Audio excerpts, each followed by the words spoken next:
tema da minha mensagem hoje é perseguição aos cristãos. É a continuação daquilo que eu preguei domingo passado. Lucas 21:11 vai dizer assim a palavra do Senhor. Então lhes disse, versículo 12, né? 11 mesmo. Não é 12, vai. Lucas 21:12. Mas antes que todas essas coisas aconteçam, eles vos prenderão e perseguirão, entregando-vos às sinagogas e aos cárceres, e conduzindo-vos à presença de reis e governantes, por causa do meu nome. Isso vos acontecerá para que deis testemunho. Decidam no coração não premeditar como fareis a vossa defesa, pois eu vos darei palavras e sabedoria, e nenhum dos vossos adversários poderá resistir a elas, nem contradizê-las. Verso 16. E sereis traídos até por pais, irmãos, parentes e amigos, e matarão alguns de vós. E por causa do meu nome, sereis odiados por todos, mas não se vos perderá um único cabelo da vossa cabeça. Pela vossa perseverança, alcançareis a vossa vida. Eu não sei se a gente chora, né, ouvindo isso aqui. Olha, vão perseguir parente, vão entregar, vão matar. A Escritura vai dizer que os tempos do fim, né, o assunto que nós estamos entrando, por exemplo, próximo domingo vou falar sobre a grande tribulação. Mas, irmãos, se lembram o contexto anterior aqui ao qual eu preguei na semana passada? Semana passada eu falei sobre os acontecimentos que Jesus diz que haveriam de acontecer como sinais de que a sua vinda estaria próxima. E eu citei aqui a questão dos terremotos, e eu dei dados para os irmãos mostrando que, olha, nunca se houve tanto terremoto como no último século. Falei sobre a questão das guerras, de vivermos em guerra, não apenas nação contra nação, como diz aqui, mas o nosso país é um país que vive em guerra. Por quê? Se morre mais gente no nosso país, do que guerra entre Estados Unidos e Irã, Iraque. Aqui morre mais. Falei sobre esses eventos que aconteceriam e que têm acontecido constantemente. Basta você ligar a TV no jornal e você vai comparar com Lucas capítulo 21, e essas coisas de fato têm acontecido. Mas olha o que Jesus vai dizer, principalmente aqui no versículo 12, né? Antes que todas essas coisas aconteçam, todas as coisas quais? Guerras, rumores de guerras, terremotos, epidemias. Lembra que eu disse sobre epidemias semana passada? Epidemias e tantas outras coisas aí. Antes que dessas coisas aconteçam, ele diz, olha, vocês serão entregues às sinagogas. E isso aconteceu, de fato, bem ali no comecinho do nosso tempo, né? Depois de Cristo. Por quê? Porque Jesus Cristo morreu ali por volta do ano 30, e então, logo no ano 70, Jerusalém foi invadida, foi destruída. Então, houve um período ali de mais ou menos 30, 40 anos, onde isso aconteceu de forma literal, essa perseguição com os homens e mulheres de Deus ali daquela época. Mas isso significa que não vai haver ou não houve mais perseguição depois do ano 70? Claro que não. Nós sabemos que a perseguição foi de fato ferrenha naquele período ali. Só que, como as sinagogas perderam o poder, pelo menos a maioria delas, a perseguição passou a outro nível. Passou a cristãos em geral, em todo e qualquer canto do mundo. E é sobre isso que eu vou falar, né? Sobre cristãos serem perseguidos, porque essas perseguições continuam constantemente. E eu vou mostrar aqui para você. Eu quero passar apenas 2 princípios aqui. Põe o primeiro ali, por favor. Hoje eu vou ser bem rápido, como eu falei da Páscoa antes, né? Primeiro princípio, a perseguição religiosa. A perseguição contra o povo de Deus sempre existiu, em todo e qualquer tempo. No Antigo Testamento, na época de Cristo, depois de Cristo. E até a sua volta, ela vai haver. Se você ler o Antigo Testamento, principalmente ali o livro de Êxodo, você vai ver como o povo era constantemente perseguido. O povo viveu escravizado. Viveu perseguido por algozes, por faraós, por impérios e tantas outras pessoas. E a perseguição, por vezes, era de forma direta ou de forma indireta. Normalmente, começava-se de uma forma mais velada, mais amena, onde as pessoas talvez não percebiam que estavam sendo perseguidas. Então, quando esses recursos iam acabando, a perseguição ia se intensificando a cada dia mais. É tão certo que, por exemplo, Êxodo capítulo 8, versículo 28, olha o que a Escritura vai dizer. Então Faraó disse, eu vos deixarei ir, oferecer sacrifício ao Senhor, o vosso Deus, no deserto. Mas não deveis ir muito longe, e orai também por mim. Aqui talvez o povo não começou a perceber, mas era uma perseguição velada. Em que sentido? Primeiro que Faraó é um cara de pau, né? Ora por mim, gente. Ora por mim aí. Ele não queria nada com nada. Mas veja, o povo está ali negociando com o Faraó, dizendo, olha, nós precisamos sair e ir caminho de tantos dias e oferecer sacrifício ao nosso Deus.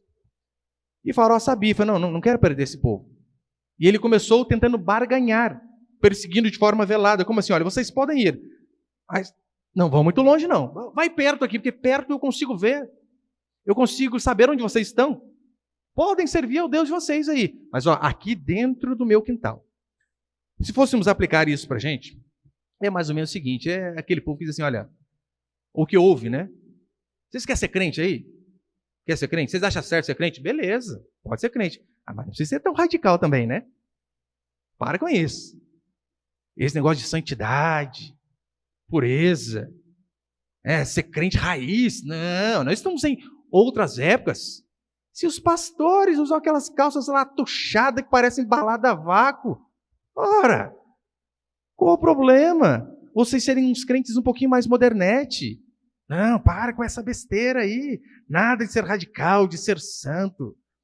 O quê? Na sua igreja fala que você faz academia, mas não pode fazer corridinha sem camisa? Fariseu? Eis o povo lá da sua igreja, é tudo fariseu. Como assim? Você, irmão, vai à academia, não pode postar aquela fotinha de costa assim?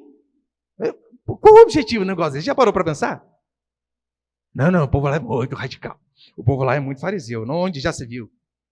Onde já se viu? A esposa do pastor fala, olha, fulano, não usa esse short que aparece metade da sua coxa, não. Coloca um pouquinho maior.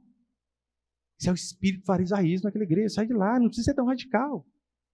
Você consegue ver que às vezes nós não percebemos essas coisinhas ali entrando na igreja e de uma forma velada, nos impedindo de fazer o que a Escritura diz, que é de fato servir a Deus. Isso não é santidade, é farisaísmo. Mentira. Faraó primeiro, ele começa a ser perseguição velada, né? Olha, pode, mas não vai muito longe não. Quer ser crente, tudo bem, mas sem radicalidade. E depois, sabe o que ele diz? Depois o texto continua e diz assim, olha, vocês querem ir um pouco mais longe? Não, tudo bem, vai, vamos negociar. Vou deixar vocês irem mais longe um pouco, mas faz o seguinte, vão vocês e as crianças ficam. Como assim? Vai e deixa as crianças para o Faraó? Você consegue perceber como hoje não muda muita coisa? Não. Quer ser crente, beleza, mas vai obrigar o filho a ir à igreja? Não. O Espírito Santo tem que o convencer. Não, às vezes não é o Espírito. Tomar cuidado com o que eu falo, que eu já tomei processo por conta das coisas, né? Então tem que ir mais devagar. Mas como assim? Uma vez eu estava na loja de um irmão, e a filha dele, não lembro quantos anos que tinha, adolescente, trabalhava com ele, e o irmão disse assim, pastor, olha, minha filha não quer ir à igreja. E um monte de gente perto, o pessoal é louco para colocar a gente numa sinuca de bico justamente nessas horas, né? E ela disse assim, pastor, mas não é Deus que tem que tocar o meu coração? Meu pai quer me obrigar. Eu falei, calma aí, quem sustenta você? Ele. Quem coloca a comida no seu prato? Ele.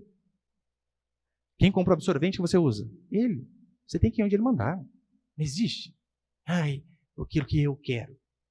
O dia que você tiver a sua vida, pagar as suas contas, se sustentar, daí sim, você faz aquilo que você acha melhor. Do contrário, é o que seus pais mandam. Só que a gente não consegue perceber. Faraó tentando barganhar com a gente. É por isso que eles dizem para nós que educação domiciliar é uma besteira. É por isso que o governo quer proibir a educação domiciliar, ou seja, aquilo que muitos irmãos aqui da igreja fazem, né? Educar os filhos em casa. Porque é o espírito de Faraó, né? Olha, pode ir vocês para a igreja. Não, mas o filho deixa ir para a Babilônia com a gente aqui. Porque o que eles querem, no fundo, é doutrinar nossas crianças. É a mesma coisa que o Faraó fez, é essa perseguição. É por isso que você ouve constantemente as pessoas incentivando as mães a trabalharem fora de casa, o tempo todo. Por quê? Porque a partir do momento que a mãe sai, não tem quem fique com o filho. Automaticamente o filho vai ter que ficar com alguém. Via de regra com quem? Ou em creche, ou pior, escola integral. O dia inteiro. Aí então talvez o seu filho, sua filha chega na adolescência e vocês assim, pastor, nós não faltávamos culto. Como assim? Meu filho, minha filha se rebelou desse jeito. Todo culto a gente estava lá. Mas você levava o seu filho e a sua filha em um culto de, no máximo, 2 horas por semana. 2 horas por semana. Enquanto isso, ele ficava 5 dias por semana de forma integral na Babilônia. Ora, ele vai seguir quem? Ele vai se parecer com quem? Isso eu não estou colocando nem aqui na conta a questão de internet, celular, todas essas coisas aí. Só escola. É por conta disso. É por conta disso. Você sabe por que o feminismo ele incentiva o tempo todo as mães a trabalharem fora de casa? É porque assim elas precisam deixar os filhos para alguém educar. E eles querem educar. É por isso que você vê políticas constantemente obrigando os pais a levarem os filhos para a escola. E lá eles ensinam os piores absurdos. É terrível. Ah, pastor, mas meu filho se rebelou mesmo indo para a igreja. Não tem problema. Ir para a igreja não quer dizer tanta coisa, sabia? Se você não tem um ensino constante ali. Pastor, mas eu não tenho coragem de fazer educação domiciliar, é difícil, não tem capacidade. Às vezes, na verdade, não tem coragem. Capacidade todo mundo tem. Mas se você, então, quando seu filho, sua filha chegar lá da Babilônia, da escola, melhor dizendo, chegar de lá, converse. O que você aprendeu? Como que foi? Faz ali um processo de lavagem, porque você vai ter que fazer isso constantemente. Eu acho que foi aqui em Pinda, né? Tinha, acho que um vereador colocando alguma coisa lá, não sei se é na escola técnica aqui, que já estava com um banheiro total flex, né? Homem e mulher. Daí tá lá, você tem uma filha de 12 anos, ela entra no banheiro e entra um cara barbado de 20 atrás. E você acha que é normal? Não, não é. Não é. Faraó, então, por conta dele tentar essas perseguições veladas e aparentemente não obter êxito, o que ele faz? Ele intensifica. Então ele começa a perseguir de fato. Lembra que ele manda as parteiras matar as crianças? Filho de hebreia, mata. E as hebreias, né, algumas parteiras ali, mentiam e diziam o seguinte: não, a gente chegava lá, já tinha dado a luz. Por conta dessa, Moisés escapou e por conta disso estamos aqui, graças ao bom Deus. Mas veja como era a perseguição. Matavam crianças, é o aborto da época. Matavam crianças. As que saíam vivas ali do parto, muitas eram jogadas no rio. Perseguição, sempre houve perseguição. Perseguição sempre existiu antes de Cristo, durante seu período, e na igreja primitiva, de uma forma muito grande. Muito grande. Atos capítulo 9, olha o que vai dizer, versículo 1 e 2. Atos 9, versículo 1. Saulo, porém, ainda respirando ameaças e morte contra os discípulos do Senhor, dirigiu-se ao sumo sacerdote e pediu-lhe cartas para a sinagoga de Damasco, a fim, caso encontrasse alguns do caminho com C maiúsculo falando a respeito da fé cristã, tanto homem como mulheres os conduzissem para serem presos. Os conduzissem para serem presos ali em Jerusalém, e mais à frente vai dizer que essas pessoas eram espancadas. Paulo começou desse jeito, perseguindo a igreja. Fazia parte do grupo que perseguia, e é isso que ele vai dizer, né? Depois de tanto ele perseguir o povo, depois ele converte. Você lembra que ele passa a ser o perseguido? Porque perseguição sempre houve. Em alguns períodos mais, em outros períodos menos, mas perseguição sempre existiu. Paulo começou perseguindo a igreja. Depois ele mesmo vai dizer em 2 Coríntios que ele recebeu dos judeus uma quarentena de açoites menos 1. Ou melhor, 5, né? 5 quarentenas de açoites. Aqueles açoites que Jesus Cristo tomou, Paulo tomou 5 vezes. Por conta de sua fé. Por conta da sua fidelidade ao Senhor. E a perseguição, ela não parou. Ela não parou com o primeiro mártir da igreja, com Estevão. Não, Estevão morreu. Paulo foi decapitado. Pedro, segundo alguns historiadores dizem, morreu crucificado de cabeça para baixo, né? Não tem na Bíblia, mas é o que se acredita. Tiago foi decapitado. Acontecia isso normalmente. Cristãos de verdade eram perseguidos.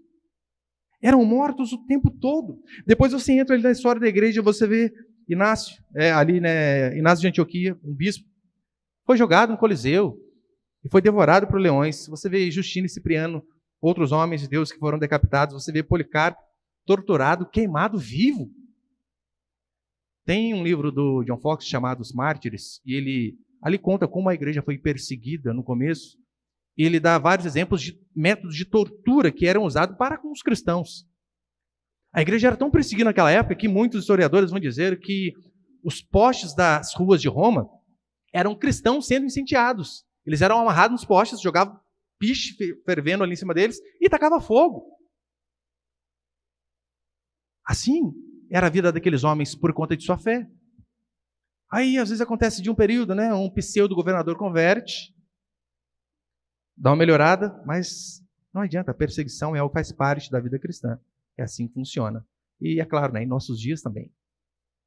Talvez por conta da liberdade, por enquanto, que nós temos, de expressar a nossa fé, nós possamos não ver tanta perseguição neste nível aqui, mas está indo para o mesmo caminho. Pode ter certeza.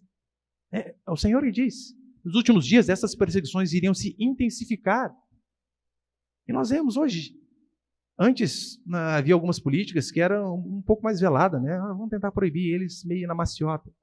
Hoje não, de fora, mas explícita. Mas não só isso, não só isso. Coloquei a notícia do R7, põe ali, por favor. Põe para frente ali, Caio. O número de cristãos perseguidos no mundo aumenta 30% em 2020. Segundo a organização Portas Abertas, o número de mortes cresceu 60% e China lidera o número de igrejas atacadas. Já havia bastante perseguição. Agora tem aumentado assustadoramente. Põe o próximo, por favor. Uau! Mais de 360 milhões de cristãos foram perseguidos no mundo em 2021. Estou dando dados recentes, tá? Eu não quis ir muito no passado, não. Entre 1º de outubro de 2020 e 30 de setembro de 2011, a discriminação e a perseguição afetaram mais de 360 milhões de cristãos, incluindo católicos, ortodoxos, protestantes, batistas, evangélicos, neopentecostais e etc., de 76 países. Exercite expressar a sua fé no Oriente Médio. Exercite fazer um tour no Egito, perto das pirâmides, dizer só Jesus salva. Na hora aparece cadê sua cabeça? Acabou. A perseguição tem aumentado a cada dia. E é claro que o Brasil não fica de fora. Não fica. O ano passado, se eu não me engano, tivemos uma igreja invadida por um grupo esquerdista e liderado por um vereador petista do Capiroto. Invadiu uma igreja, teve posteriormente seu mandato cassado e agora devolvido. Ou seja, né? Pode continuar? Não vamos perseguir vocês, não. Aqui em Taubaté, aqui é o povo de Taubaté. Você não pode falar para o pessoal de Taubaté mais, né? Deus abençoe. Você morre em Taubaté agora, falar isso aí. Não pode. Estão querendo proibir nas escolas expressões de cunho religioso. Mas ensinar as criançadas a cantar sentadona lá é normal, daí tudo de boa, né? Agora falar Deus abençoe não pode. Um exemplo disso, está eu sendo processado por conta de explicar uma palavra hebraica. Foi eu pegar e explicar o que significava a palavra nakar, que é fustigar, bater, golpear. Apenas expliquei. Estou sendo processado e respondendo o processo. Vergonhosamente tem que ir à delegacia, se explica, vai. É terrível, terrível. Então veja, as perseguições têm aumentado constantemente. E Jesus Cristo vai dizer que no tempo do fim aqui, nos tempos do fim, vão aumentar consideravelmente. Mas não apenas esse tipo de perseguição. Hoje em dia, decida ser um cristão de verdade. Aonde você estiver, seja um cristão autêntico, não esses cristão Nutella, não. Seja um cristão de verdade, lá na sua família. Você que é mulher, experimenta fazer assim. Olha, eu tenho a missão de ser auxiliar do meu marido e ser submissa a ele. Vão acabar com você. Nossa, mulher das cavernas. Seu marido te levar para o shopping como? Amarrado pelo cabelo? Experimenta. Experimenta ser um cristão de verdade. Experimenta, irmão, e dizer assim, o homem, meu marido, é que lidera a minha casa. Experimenta. Você vai ver o tanto de gente que diz que gosta de você. Mas desceu o porrete. Decida, meu querido irmão e irmã, ser honesto lá no seu trabalho. A não dar risadinha, daquelas piadinhas de duplo sentido. A quando o pessoal vem com besteirinha no celular, em grupo, aquelas coisas, você sai do grupo, não quer saber de nada. Você vai ver você ser perseguido por essas pessoas que dizem gostar de você. Experimenta numa faculdade de hoje. Dizer que você é contra o aborto. Uma irmã disse para mim, na faculdade de Direito, falei, pastor, me ajuda porque eu preciso montar uma tese dizendo que eu sou contra o aborto. Porque na minha sala Todos. Com a única exceção, eu. Aprovo. Não, mas tem mais crentes na sala? Tem. Mas concorda também. Como assim? Experimenta. Experimenta ser um cristão de verdade para você ver e o mundo vai cair na sua cabeça. Mas lembre-se, ser perseguido por conta de ser fiel a Deus é privilégio. É privilégio. Agora, se você trabalha com pessoas não cristãs, ímpias, e elas nem percebem que você é cristão, toma cuidado, hein? Talvez há um sério problema em você. Como assim? As pessoas não conseguem perceber por conta do seu comportamento que você é diferente delas? Nós não fazemos para mostrar. Claro que não. Mas se nós de fato somos cristãos genuínos, as pessoas percebem. Mas se você não quer ser perseguido, eu tenho uma boa notícia para você. Claro que tem como, né? É só você ser aquele crente 007, né? Que ninguém sabe que é crente. Que quando você fala, eu sou crente, não acredito, você? Fulano lá, eu até achava. Não, mas você não é possível. Seja esse crente moderninho aí. Se vista como o mundo. Se comporte como o mundo. Fale como o mundo. Não cumprimente nem na paz do Senhor, porque é ser crente demais, né? A paz do Senhor. Já viu isso? Não. Fala, galera. Ou melhor, fala, meus lindos. Comece o culto assim. Cumprimente as pessoas desse jeito. Provavelmente você não vai sofrer retaliação de lugar nenhum. Mas se você exercitar ser crente de verdade, vai ser perseguido. É o que a Escritura diz. E segundo e último, põe aí, por favor. Segundo princípio, fidelidade e o cuidado de Deus. Acompanhe comigo o versículo 13, por favor. Isso vos acontecerá para que deis testemunho. Decidam no coração não premeditar como fareis a vossa defesa, pois eu vos darei palavras e sabedoria, e nenhum de vossos adversários poderá resistir a elas, nem contradizê-las. E sereis traídos até por pais, irmãos, parentes e amigos. Matarão alguns de vós. E por causa do meu nome sereis odiados por todos. Mas não se perderá um único cabelo da vossa cabeça. Pela vossa perseverança alcançareis a vossa vida.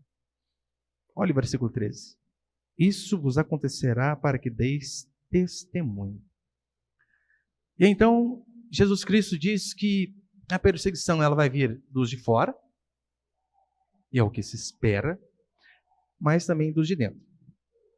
Ser perseguido pelos de fora, assim como aqueles homens aqui da época da igreja primitiva era algo que doía o corpo, porque ali você era flagelado, torturado, ali você era queimado, ali você era morto. Ser perseguido pelos da própria casa não dói só no corpo, dói na alma. É terrível. Saber que pessoas que estavam juntos, porque é isso que diz, né? Traídos e mortos por irmãos, parentes, amigos. Uma dor por fora é quando nós somos perseguidos por pessoas que nós não conhecemos. Igual nessa denúncia aí que eu estou respondendo até hoje. Não conheço a pessoa. E eu nem quero saber quem é também, nem quero saber. Mas pelo menos a princípio não é do meu convívio. Agora, se ser perseguido por pessoas de dentro da sua casa, por pessoas que você conhecia, oh Deus, a dor é muito pior. Você acha difícil acontecer isso? Não, não acontece. Claro que não. Eu vi, acho que uma cidade, não lembro onde, que estava se dando recompensas para quem visse pessoas saindo sem máscara. Na época da pandemia, coisa louca aí, né? Recompensa. Está lá seu vizinho precisando de dinheiro, aí não vai pensar duas vezes antes de aguentar vocês. Você acha que vai? Não, não vai. Não vai. Pessoas entregam a outros por muito menos. Pessoas aqui na nossa igreja foram caguetadas, denunciadas por fazer educação domiciliar. A pessoa não está nem com nada. Não, mas calma aí. Filho, ele não vai na escola? Vou denunciar. Se o governo oferecesse dinheiro para entregar quem é cristão, meu irmão, seus parentes já seriam os primeiros. Um jeito de ganhar um dinheirinho, né? Entregaria. Toda perseguição, a Escritura vai dizer que é uma forma de testemunharmos, de falarmos a respeito do nosso Deus. A igreja primitiva só alcançou o que alcançou em termos territoriais por conta de perseguição. Porque, convenhamos, o povo estava bem, estava tudo certo, a igreja crescendo. Os pastores não tinham preocupação com, será que vai ter dinheiro para pagar o aluguel esse mês? As pessoas doavam propriedade, levavam tudo aos pés dos apóstolos. Você acha que eles tinham alguma dor de cabeça? Você acha que é igual nós, que meu Deus, esse mês vai dar. Deus. Quando o tesoureiro manda bem, pastor, Mazu, R$150. Ai, cadê alegre? Você acha que eles tinham essas preocupações que nós temos? Não tinham. Não tinham. Só que em compensação também eles estavam ali, acomodados. Mas uma perseguição é fundamental para que o evangelho possa se expandir. E então, camponeses sem formação teológica, donas de casa, de coque na cabeça, com um monte de filho, diz a Escritura que por conta de perseguição, essas pessoas começaram a testificar a respeito do evangelho. É tão certo que Atos capítulo 8, versículo 4, diz assim: entre mentes, os que foram dispersos iam por toda parte pregando a palavra. Nessa versão revista atualizada diz pregando, mas a melhor tradução talvez seria tagarelando a palavra. Este é o sentido mais fiel ao texto. Porque talvez por pregando a palavra você entenda algo mais ou menos formal como isso aqui. Um púlpito, uma Bíblia, uma pessoa e outras sentadas apenas ouvindo. Não foi isso que aconteceu em Atos. Em Atos, por conta da perseguição, as pessoas saíam propagando, tagarelando, falando a respeito da fé e de Jesus Cristo. O que Deus requer de nós é que, mesmo nesses tempos difíceis de perseguição, que nós venhamos a nos manter fiéis. Ainda que isso nos custe algo. Ainda que isso nos custe dinheiro para pagar processo. Ainda que isso nos custe liberdade, correndo o risco de ser preso. Ainda que isso nos custe a própria vida. O que a Escritura diz é que Deus espera que nós permaneçamos fiéis. E no versículo 17 ele deixa bem claro, né? Por causa do meu nome sereis odiados por todos. Mas a boa notícia, ele vai dizer aqui no versículo 18, já estou terminando, acompanha comigo. Versículo 17 e 18. E por causa do meu nome sereis odiados por todos, mas não se perderá o único cabelo da vossa cabeça. Não tem nada a ver com calvície aqui, você sabe, né, irmãos? Pelo amor de Deus, né? Porque senão já era, estou perdendo. Não é isso. Jesus aqui parece que tem até uma contradição, não parece? Porque o versículo antes ele diz que seremos entregues à morte por parentes próximos. Aí depois, no versículo seguinte, ele vai dizer, não se perderá o único cabelo da vossa cabeça. Como assim, pastor, unir essas duas coisas? Em Mateus capítulo 10 nós vemos a resposta. Jesus ali ele está explicando que nem mesmo o nosso cabelo, o fio de cabelo, está fora da esfera do cuidado de Deus. Se algo mínimo chamado fio de cabelo, você, irmã, você já pensa, aqui, ó, esses dias acho que a Camila estava limpando aqui, pastor, como cai o cabelo dessas irmãs aqui? Toda vez eu vou limpar cabelo. Olha a sua escova de cabelo. Olha o seu banheiro. Você percebeu o tanto de cabelo que tem no chão? Aí Jesus ele usa este exemplo mínimo, para dizer assim, até isto está sob o meu controle. Quanto mais a vossa vida. Não temam. Não temam. Não temam a nada nem a ninguém. E se de fato vir a cair, não apenas um fio de cabelo, mas a nossa cabeça, como acontecia com esses homens aqui, porque era isso que acontecia, não era um cabelo que caía, não. Era a espada no pescoço, caía a cabeça e rolava. Ainda assim, nós podemos ter a certeza que aquilo estava debaixo do controle do Senhor. E tinha um propósito. Claro que tinha. Por que você acha que Paulo diz que sabemos que todas as coisas cooperam para o bem daqueles que amam a Deus, para aqueles que são chamados segundo o seu propósito? Porque não importa. Saúde tem um propósito. Enfermidade também. Liberdade tem um propósito. Cadeias também. Imagina se Deus não prendesse Paulo. Você já chegou a pensar nisso? Paulo, ele era alguém que andava demais. Fez 3 viagens missionárias, mas a viagem a Roma. Paulo não parava. E então ele vai preso. E ele diz que por conta de suas cadeias, ele pôde evangelizar a guarda pretoriana, a tropa de elite do imperador. Como esses homens ouviriam o evangelho se não fosse através do apóstolo Paulo preso? Eu sei que talvez você não queira evangelizar desse jeito, né? Pastor, meu desejo é evangelizar lá no IRT, Tremembé. Puxar 4 anos e meio e ficar lá. Claro que não. Mas Paulo, em vez de ficar deprimido, angustiado, o que muitos cristãos hoje em dia fazem? Ai, Senhor, eis-me aqui, te servindo, fazendo tudo, preso. O Senhor não me ama, Belém, nunca mais cuide bem. Talvez os cristãos modernos fariam isso. Paulo, ele conseguiu ver propósito até em suas cadeias. Como eu alcançaria essas pessoas se não fosse a prisão. E não apenas isso. Se Paulo não ficasse preso, porque suas cartas, esmagadora maioria sendo redundante, foram escritas na prisão. Se Paulo não ficasse preso, nós não teríamos provavelmente 2/3 do Novo Testamento. As cartas de Paulo. Na cabeça dele, talvez ele não percebeu isso, né? Imagina, Senhor, eu poderia estar evangelizando, pregando, fazendo um monte de coisa, e eu estou aqui parado, eu vou escrever. E por conta dele fazer isso, nós falamos de Paulo até hoje. Deus está no controle de forma absoluta. E nisso tudo, meu irmão e minha irmã, nós devemos lembrar que nós temos uma ordem: perseverar, não desistir, fidelidade a qualquer custo. É o que eu sempre digo. Felicidade pode ser que tenhamos com Deus, pode ser. Mas o nosso objetivo não é a felicidade. Nosso grande objetivo deve ser a nossa fidelidade. Se casar de Deus nos fazer feliz, seja com bens, com pessoas, dinheiro, vamos receber de braços abertos. Mas se nós nunca venhamos colocar a nossa fidelidade em jogo. Hoje, em dias de... hoje a perseguição talvez que mais haveria em nosso tempo, talvez seja o banimento das redes sociais, que na verdade é um cala-boca, claro que é. É uma perseguição. Hoje em dia a comunicação está na rede social, então quando você derruba o perfil de alguém, você está guilhotinando a pessoa.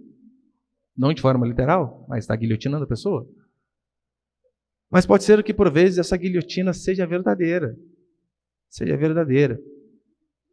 E aí? O que você vai fazer? Se você não consegue ser fiel diante de uma circunstância, talvez um trabalho, e você faz aquela mentirinha nessa para...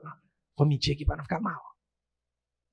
Se você não consegue ser fiel diante de coisas pequenas, você acha que você vai conseguir ser fiel o dia que tiver uma espada no seu pescoço, ou melhor, né? Um revólver na sua cabeça? Não vai. Nós não devemos perder a coragem e devemos permanecer fiéis a qualquer custo. Não importa qual perseguição viemos a sofrer. Vamos sempre orar, né? Deus nos dá dias de paz. Dias de paz. Mas em vindo a perseguição, que Deus dê a mim e a você, homens e mulheres comuns, coragem, como aqueles homens e mulheres tiveram. É por isso que Tertuliano dizia que o sangue dos mártires era a semente da igreja, porque algo comum de se fazer no domingo à tarde não era como nós fazemos hoje, né? Futebol. Algo comum na época do Império Romano, sabe que era um programa de domingo à tarde? Vamos ali ver uns cristãos ali serem comidos por leões? O que vocês acham? Vamos lá no Coliseu. De graça hoje. Esse era o programa. Então eles iam ali e viam mães com bebês no colo, senhores de idade, irmãs, saia comprida com um coquinho na cabeça, ajoelhadas diante de uma arena enorme, aqueles bichos sendo soltos e esfomeados, atacando de forma feroz aqueles homens e mulheres.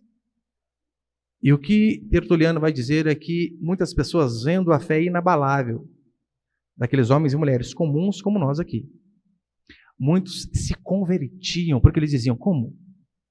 Como pode essas pessoas não temerem a morte? Porque este é o maior medo do ser humano, a morte. Mas eles viam aquelas pessoas comuns como nós, diante de uma fera que iria devorá-la em segundos.